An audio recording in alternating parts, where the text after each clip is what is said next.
وای داره زلزله میاد، داره زلزله میاد، داره زلزله میاد، خونه داره میلرزه. یا قرآن داره زلزله میاد.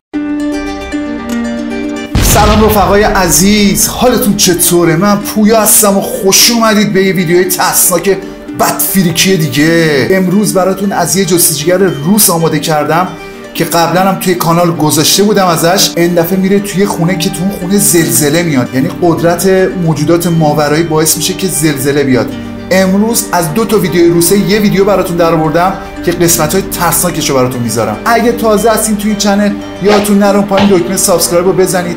ما هفته 4-5 تا ویدیو ترسناک میذاریم و اگه دوست داشتید این ویدیو رو حتما لایک کنید. رفقا یه داستانی هست که ویدیو هنوز شروع نشده، یه سری دیسلایک میزنن. اگه منو دوست ندارید که کلا کانال رو نگاه نکنید، ویدیوهای ما رو نگاه نکنید، ولی اگه از ویدیو خوشتون نیومد اشکال نداره دیسلایک بزنید، ولی خواهشاً بذارید ویدیو شروع شه بعد دیسلایک بزنید. دمتون گرم. البته خیلی از بچه‌ها لایک میزنن، عشقن، تو دل من جا دارن. من واقعا سعی میکنم هر روز براتون ویدیو بذارم یا حالا بتونم یک روز در میون براتون ویدیو بذارم. خلاصه حرفو کم کنیم و بریم سراغ ویدیوی ترسناک.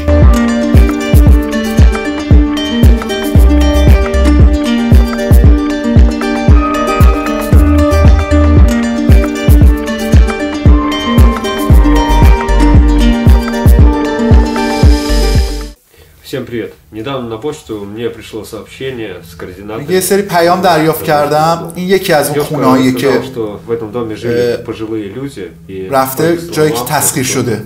происходило паранормальное. بهش گفتن که اینجا В основном эта паранормальная активность исходила из подвала. По ночам они слышали какие-то 2 نفر زندگی میکردن که فوت کردن دیگه. بچه‌هاشون اینجا نمیان به خاطر این چیزای ماورا طبیعی که اتفاق میفته، سر صدایی که تو خونه میاد. После чего они начали ее заколачивать. Позже пожилые жильцы этого дома умерли, и дом остался их родственникам. Но родственники категорически отказались жить в этом доме. Теперь этот дом пустует.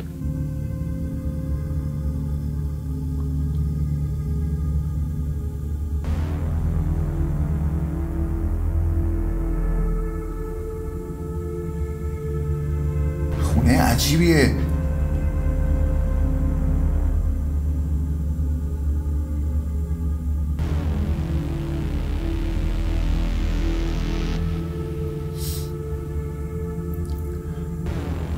هر جایی که میره زیرزمین اون خونه ها رو همه رو چک میکنه. روسا هم که میدونید کلا با هم رقابت دارن، همشون تجهیزاتشون فوله، 10 تا دوربین و В данный момент время 23:00. Пока что никакой паранормальной активности я здесь не наблюдаю.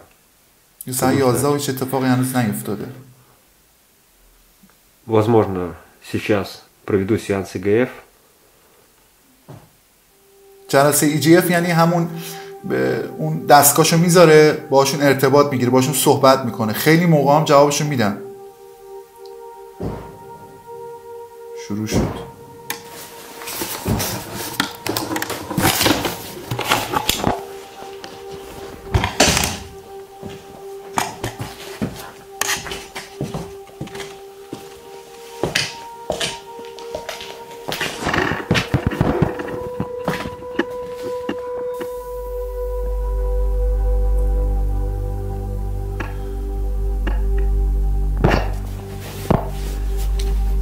دوستان راجع به کسایی که دیسلایک میزنن، خدا رو شکر یوتیوب اصلا به دیسلایک ها هیچ توجهی نمیکنه و هرچی لایکات بیشتر باشه ساجستیت میکنه. صبر کنید ویدیو شروع بشه، ویدیو رو ببینید. اگه دوست نداشتید دیسلایک بزنید. من سعی میکنم بهترینا رو براتون پیدا کنم.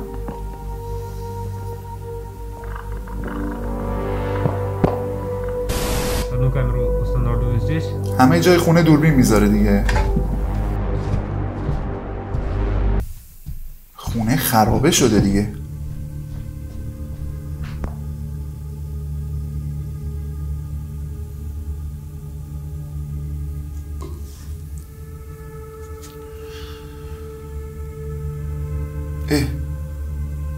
داره تکون میخوره. داره تکون میخوره. توریه داره تکون میخوره. لیوان بود. لیوان بود.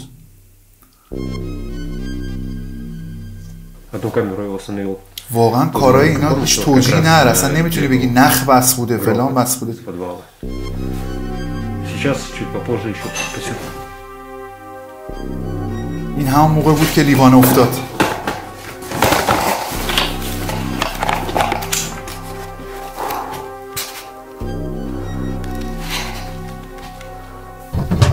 فول داره زلزله میاد. داره زلزله میاد.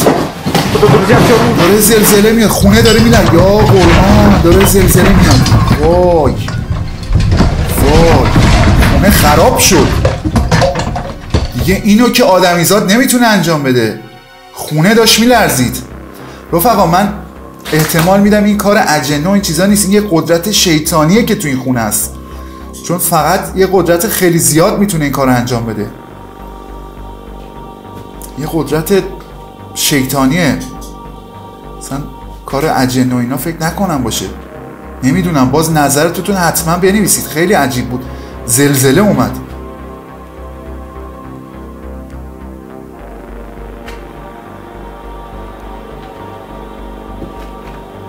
خونه رو فکر کنم کل خونه رو تسخیر کرده و عصبانی شده از اینکه این داخل خونه است.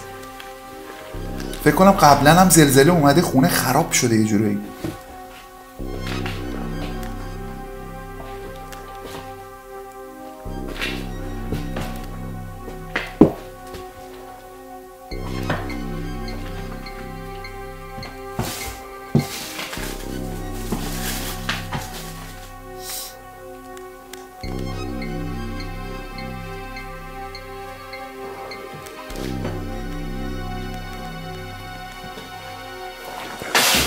ای وای، یه دوربینه جای خودشه.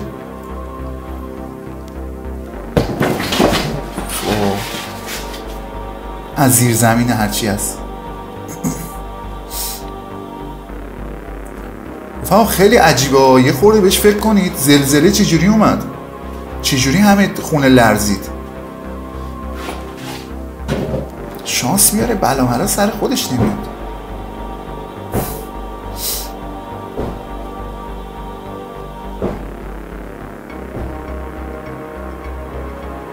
من احساس میکنم فرقی که جستجوگرای روس و خارجی با ما دارن، بیشتر از ماها میتونن این چیزا رو ضبط کنن، اینه که ماها میریم جستجو، هی بسم الله میگیم، ذکر میگیم، آیه میخونیم، دعا میخونیم، به خاطر همین میترسونتشونه، اونها جلو نمیان خودشونو نشون بدن. ولی اینا هیچی نمیگن، ضبط میکنن. شاید این باشه.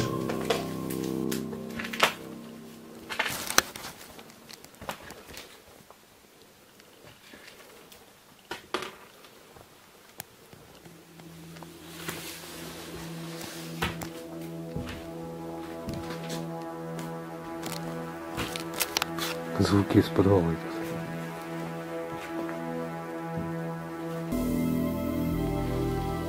Лампочки вроде... جاهای لامپا رو داره چک میکنه که ببینه برق هست، برق نیست، برق نیستش. Так, понятно. Электричества здесь походу нет.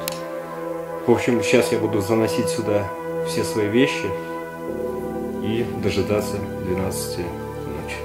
Уже 21:01. Попробовал все же. رفقا این یک روز بعدشه. Да. Здесь реально. دو تا خونه کنار همه. این تو خونه بغلیه. اونجایی که زلزله اتفاق افتاد این یک روز بعدشه. دیگه براتون کات کردم چون اتفاق خاصی نیفتاد. الان تو این خونه ببینیم چی پیش میاد. اینجا هم اومده چند تا دوربین گوپرو اینا جاسازی کرده مثل همیشه. منتظر میمونه ببینه چی میشه. ها این دوربینش هم حالت شب داره. خیلی مجهز. البته بگم دوربین گوپرو اونقدر قیمتی نداره. اینجا تو ترکیه بهترینش 500-600 لیره. حالا اونجا رو نمیدونم، ولی برای یه جستجوگر که کارش اینه راحت میتونه. ای چراغ روشن شد.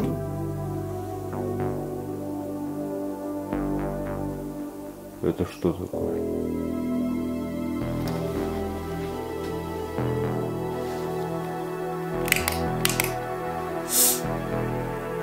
Не понял.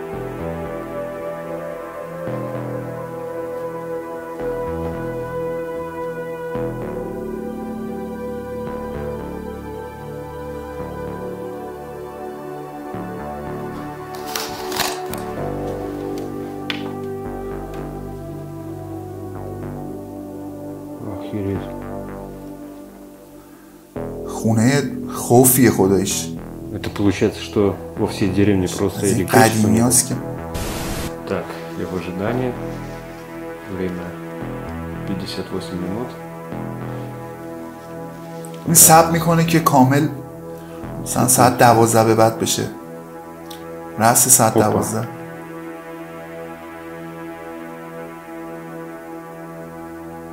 اپریل 13 آوریل.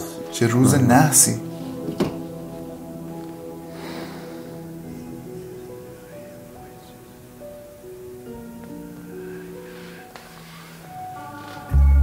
Пока полная тишина.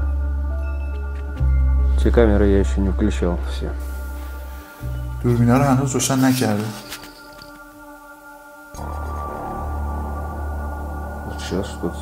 فکر کنم اینا از یه ساعتی به بعد میتونن خودشون رو نشون بدن. نمیدونم چرا باید همه شب باشه. مطمئنا تو بعد این موجودات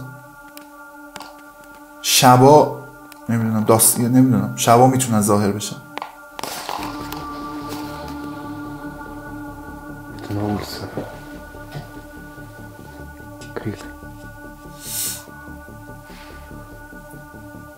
Крик, как кто сразу.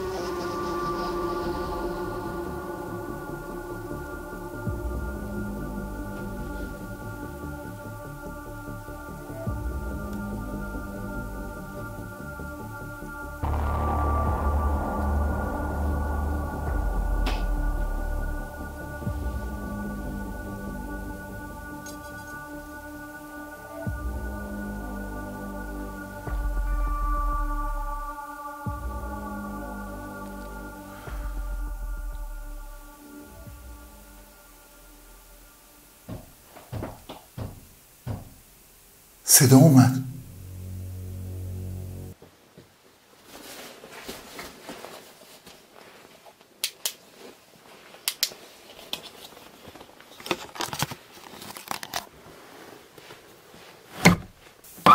ای دره. خب حالا چه صدایی هم داره دره. تو صدای چیه؟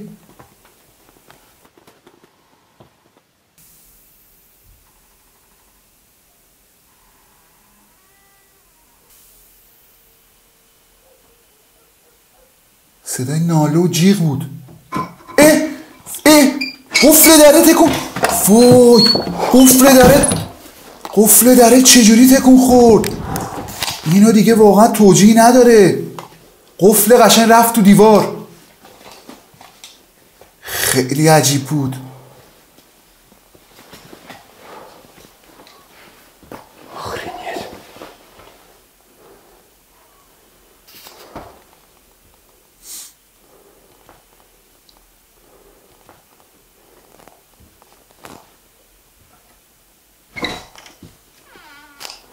در باز شد. وای دره باز شد چسبید. کسی پشتش نیست.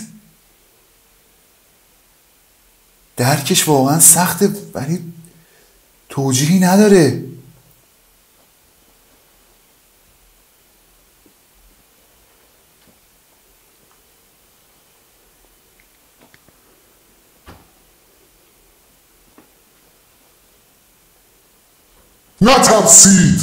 نترسید. ما همه با هم هستیم.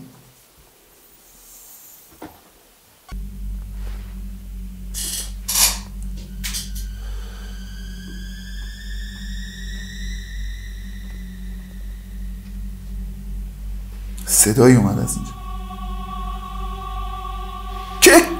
کتابه تکون خورد برای خودش. عجب بابا. میبینید هیچی بهش وصل نیست.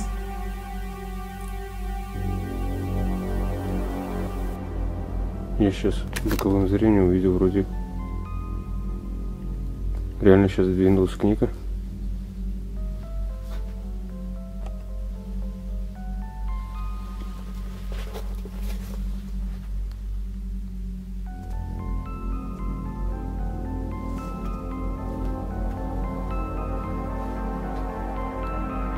Или это мне показалось?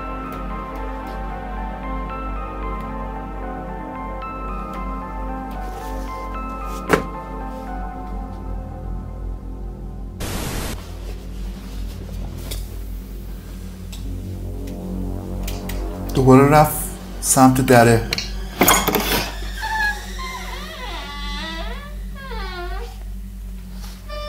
خب حالا چقدر صدا میده. یه روغن زیتون ببر با خودت. آها. یه روغنی چیزی بزن به این درها بابا. چه خبره؟ صداش هم ترسناکه. بیرون چقدر خوفه. برو بیرون جستجو. این خونه بود اون بغل که توش داستان شد زلزله اومد. صدای چیه؟ شاید حیوونه.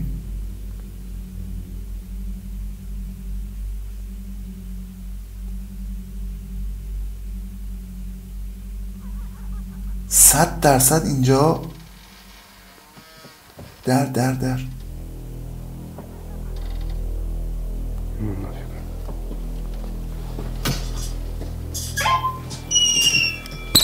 برو تو همون خونه. بلا سرت نیاد، چون اونجا روسیه است بالاخره. هم پر حیوانه، شیر و ببر رو نمیدونم، شیر حالا نه، ببر و گرگ و خرس و Открывалась пару раз входная дверь. میگه در ورودی چند بار باز و بسته شد.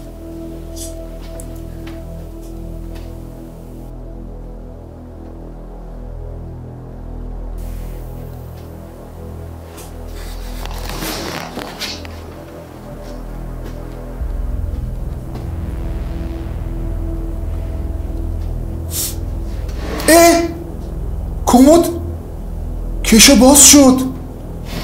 ای وای، روزنامه اومدم بیرون. هیچی بهش وصل نیست.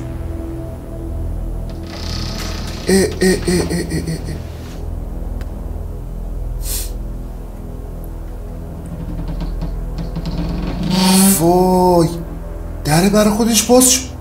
من دیگه رد دادم.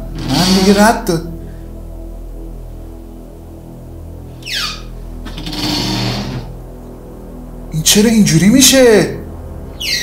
هیچی بهش وصل نیست. قشنگ داره فیلم میگیره.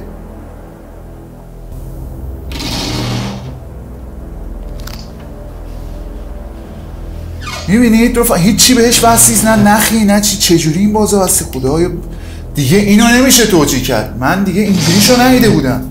ول نمیکنه. وای، ول نمیکنه، همینجوری داره بازه وصل میکنه. از اون ور صدا اومد دیگه، براش عادی شده دیگه اینقدر رفته جستجو. ای وای، قشنگ داره میکوبه از داخل اینه.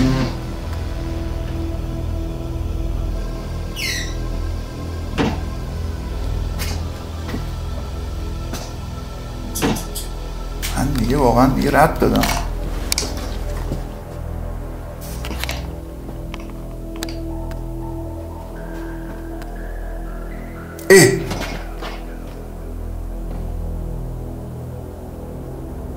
همزمان 3-4 تا در داره با هم دیگه باز و بسته میکنه. یه واقعا عجیب بود.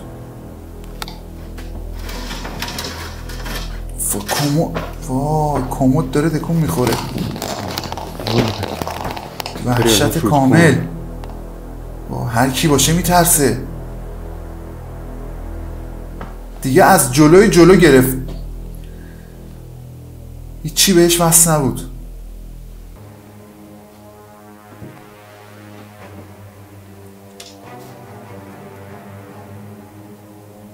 انگار میدونه مثلا این داره فیلم برداری میکنه.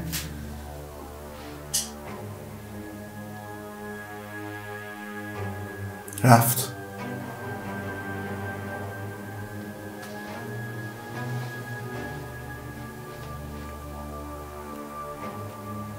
کمودا همیشه داستان داشتن. از بچگی هم از کمد خوشم نمیومد. شما هم تو کامنت بنویسید کسایی که رو کمد فریکی دارن حتما بنویسن. موقع خواب باید در کمد ببندن.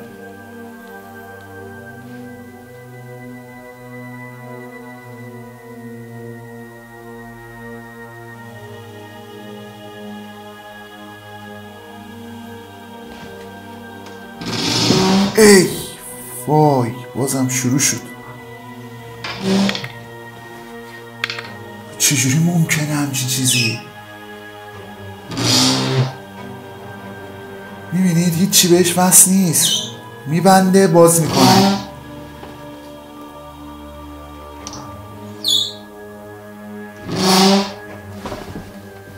آخ بلین. آخ آخ آخ آخ آخ. دستش اذیت شد. دستشو تکمو دارم. زیرنویس اشتباه. دستش فکر کنم چیز شد، عصباش از کار افتاد، انگار شوک بهش وارد شد.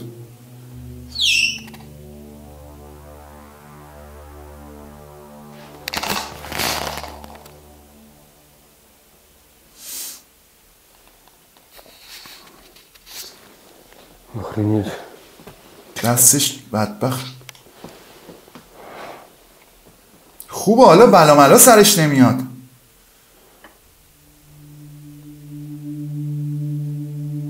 Вот, друзья, на время я на улицу ушел. Что-то мне здесь реально не по себе. خب رفقا دمتون گرم، مرسی که تا اینجا با من همراه بودید. این ویدیو 2 تا پارت داره، اگه دوست داشتید حتما برام بزنید که پارت بعدیش هم براتون بذارم. از این پسر قبلا هم توی کانال ویدیو گذاشته بودم. مرسی که تا اینجا با من همراه بودید. حتما یادتون باشه لایک بزنید. اگه خوشتون اومد حتما یادتون باشه 1 ثانیه وقتتون رو میگیره لایک کنید. سابسکرایب هم یادتون نره. من پویا هستم. زنده باد ایران.